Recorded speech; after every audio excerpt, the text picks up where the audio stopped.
Hey guys, I'm just gonna press play and see where this video takes us. Hopefully it's not too long, but I have a tiny bit of tea left. I'm just gonna drink that really quick. This is pretty accurate. No sleep theme over here because, I don't know, little kids sometimes it's kind of hard. But okay, I want to start a series called Confessions of A, and then I'm gonna put different job titles that I have had there and just share stories that I think will help a lot of people. My purpose for these videos is to uplift, encourage, and help in some way. So today I want to do Confessions of a Wax Expert. I want to talk about Brazilians specifically because these are the most common questions that I get asked in real life. Come here. Is that funny? Yeah, so my family, friends, or even when I'll be talking to someone just randomly and I don't know, we happen to talk about the fact that I used to wax. Brazilian questions are always like, or curiosity or questions or just kind of like things that they don't really know where to find this information and have always been curious about it. So I want to address those. I think it's good because I'm always like, I don't know, sharing about this and helping people feel more comfortable if they're thinking about getting a Brazilian wax. But I do want to mention really quickly, 2 videos ago I made a video about sharing about my spirituality, and in a way this is part of my spirituality, just sharing and uplifting and just living my life purpose. But I will make more videos exactly like specifically about spirituality as well, because even though it's a part of my life, every single day I have 5 angels or spirit guides, whatever you want to call them, and they're always like with me, always giving me hunches and impressions, and I'm always doing different classes or listening to different audios, and I don't really like insert that in different parts of like conversations that I have, or just in general. I'm not always like, oh, my angels just shared this. I just share it. So I did want to mention that because sometimes like they give me suggestions and I'll be talking about something completely different, and then I'll get like an image or a suggestion and I'll sort of stop, and I think that's part of like, I don't know if it translates kind of awkward on camera or like how it translates, but sometimes I'll be mid-thought and I'll like wanna, it's kind of like thinking about 2 things at the same time and then trying to put those 2 as a word. You know when sometimes you're about to say one word and then it sounds kind of funny? I don't know, that happens to me all the time. But anyway, just wanted to mention that really quick. With that said, Confessions of a Wax Expert, Brazilians.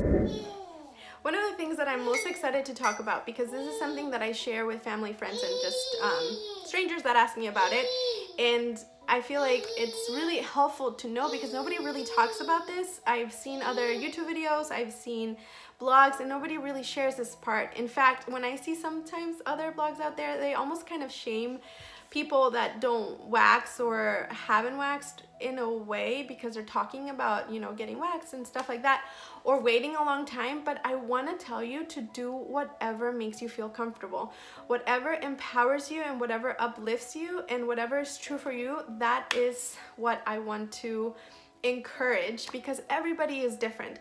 And one of the things that I don't really hear people talking about is that like Brazilian waxing is the way that people wax, or how much hair they take off. It's sort of like a trend throughout different times on exactly what people do. So it's a generational thing. Depending on what generation you are is what you would go for, almost in a way.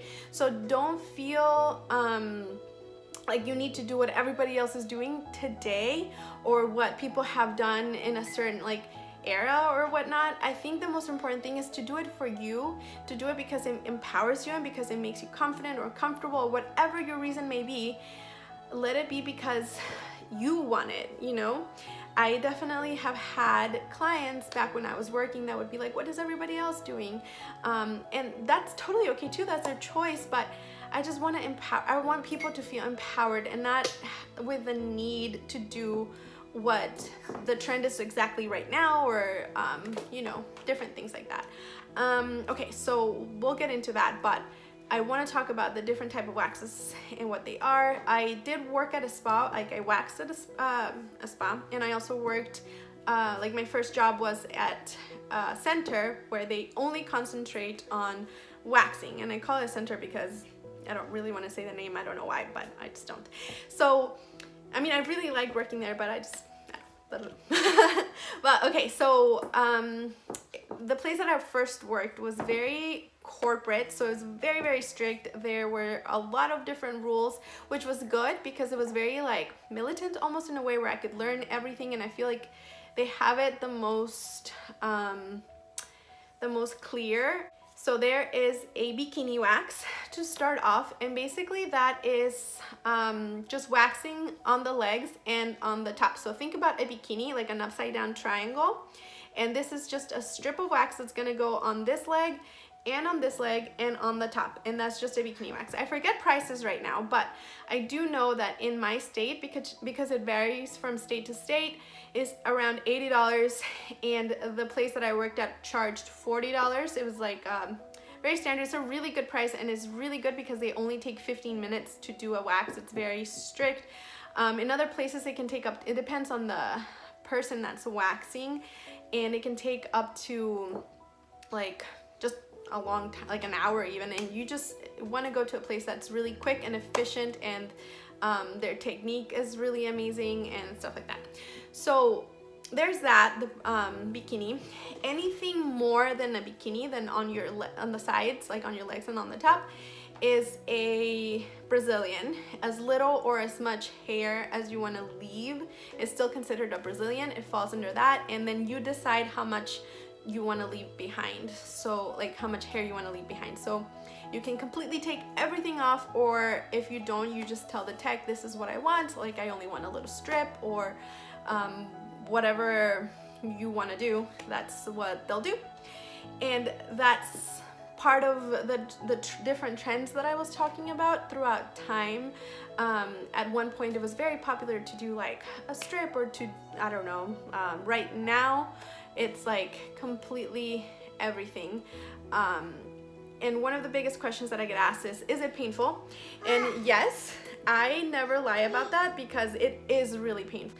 Everybody has a different pain tolerance level, and different parts hurt more than others. So for example, one of my friends, her legs hurt so much. It's the most pain thing that she's ever experienced, but a Brazilian doesn't really bother her as much, but a Brazilian does hurt. A bikini, not so much. You can get over it pretty quickly, but it's also important to know that the first Brazilian wax is gonna be the most painful. After your first one, you would probably come back around 6 weeks, like 4 to 6 weeks, the hair is long enough again to be waxed.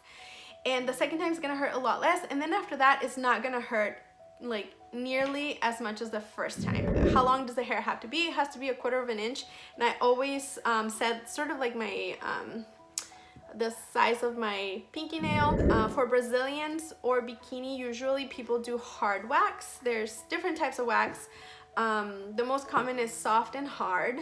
Soft wax is used, there's like a little paper that goes on top of it, or sometimes it's cloth, and then you pull the wax off of with that. That usually pulls a little bit on your, it takes your hair and a little bit of your skin as well, almost in a way, like not like literally your skin, but like a very thin layer. And the hard wax only pulls on the hair, so it's a lot less painful, and you know, certain areas you definitely want to use hard wax.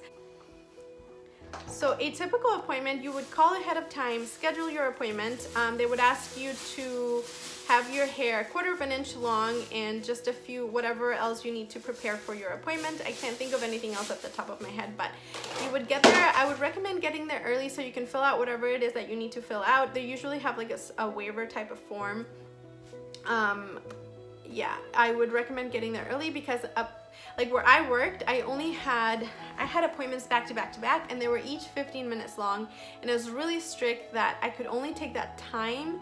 Even if the client was late, I still had to finish at the same exact time because I had more appointments. So as a client, I think like what I would want is to make sure that my waxer is taking her time with me, as opposed to feeling rushed or stressed because she has to finish at a certain time to not mess up all the other appointments, like starting them late, and it just starts this chain of like rushing and like the rest of the appointments and this whole thing. But anyway, they're really good at making you feel comfortable. And another thing that I want to mention that like I, as a waxer, I share a lot, because usually people are embarrassed or like uncomfortable with this whole thing. But it's important to note, like from my perspective, from the waxer's perspective, you're looking at hair growth patterns. You're thinking about laying your strip a certain way, pulling it a different way, and you're thinking about technique, like which hair is the hair patterns, the technique that you're doing, which way it's going. So you're not even thinking about, like, you don't even think that it's a Brazilian. Like, people don't believe me when I say this, but like when it came to, I was doing, you know, Brazilians, legs, underarms. No, baby, let's not pull it. Let's not pull it.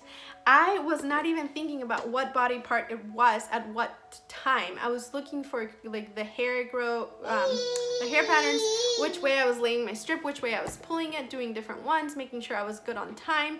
So I was, that's what the focus is, not what I'm working on and whatever else. But I understand, because, you know, getting waxed myself, it's a little nerve-wracking. Like, you go and you're just kind of like, like, you know, I don't know, like it's a very vulnerable position to be in.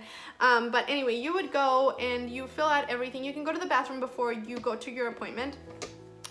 They have towels there in the bathroom, so you can use them to freshen up if you want. They also have disposable undies that you can wear if you really want to, and that makes you feel comfortable. But I think the easiest thing would be to not wear anything. I know that I would take my clients to the room, and the first thing that I would say would be to please remove everything from the waist down. So they might say something similar. Then you lay down on the bed. They give you all of the instructions, and they're really good at making you feel comfortable. And I totally understand what it feels like on the other side as a client. Even though I had always, you know, I had done like a gazillion Brazilians and bikinis and all types of waxes, going back as a client, I always still felt like, this is gonna hurt, or this is uncomfortable, because it's like a weird, you know, vulnerable position and this whole thing. But you lay down on a table. The tech usually tells you to put your legs in a froggy position. So it's basically like you're laying on your back and you put your feet together, the bottoms of your feet together like this. Sort of like when you're sitting Indian style, but except you lay down, and then they're not Indian style. The bottoms of your feet are touching, and you pull them all the way up. What else? They do it, I mean, it goes by super fast. Every time they lay down this strip, it's pulled, and then they apply pressure. And I mentioned that it's important that you make sure that they're wearing gloves, that they don't double dip. That means that they use the same stick and put it back in the what's it called, like in the wax pot, and then like use it again. You want to make sure they're throwing it away every single time. Then after that, they just put usually some sort of like ingrown serum, and that's pretty much it. I think I mentioned that where I worked, everything was scripted.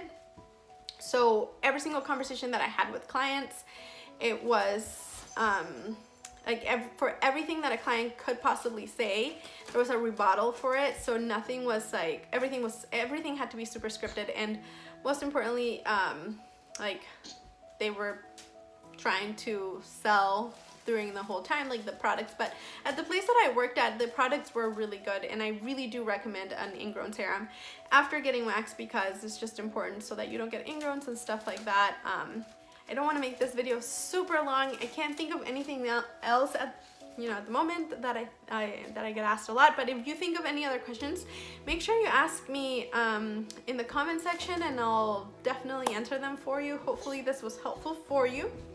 And that is pretty much it. Say goodbye.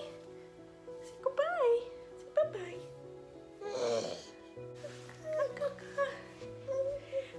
Thank you so much for watching my video, and I will see you next Wednesday. Bye.